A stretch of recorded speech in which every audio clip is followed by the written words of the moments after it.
Did you know the languages most people claim God speaks, Hebrew, Greek, Latin, Arabic, Sanskrit, English, all came through empire, conquest, and colonization?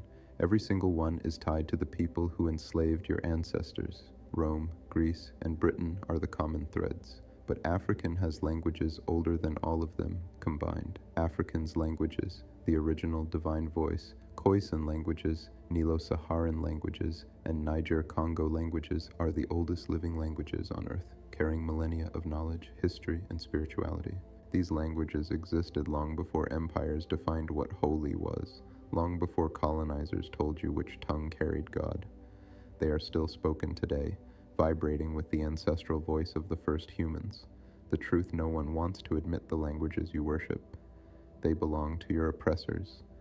The tongues of divine scripture came from empires built on blood, chains, and stolen lands. Yet you claim God is real, while he cannot speak your language.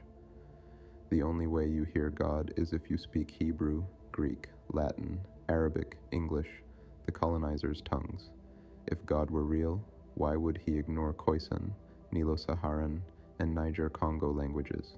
Why would the divine speak only through the language of your enslavers, while ignoring the oldest living sacred African languages? The truth is clear: God is not real. The only voice you're hearing is your colonizer, because you are still trapped in their system, their plantation, their rules. Africans, your language is older than any empire, older than any so-called divine tongue. Your land is the cradle of life. Your ancestors spoke to the divine without a colonizer's language, without a book, without permission. The God you were taught to worship is the voice of your oppressor, echoing through centuries of control. Your real connection to spirit has always been in your own language, on your own land, through your own people. Final thought.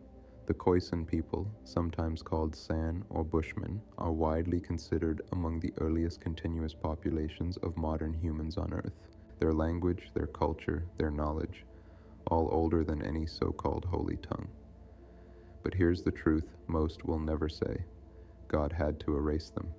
Their voices, their tongues, their sacred connection to spirit were silenced, overwritten, or ignored. So the colonizers' languages, Hebrew, Greek, Latin, Arabic, English, could be declared divine. Think about it.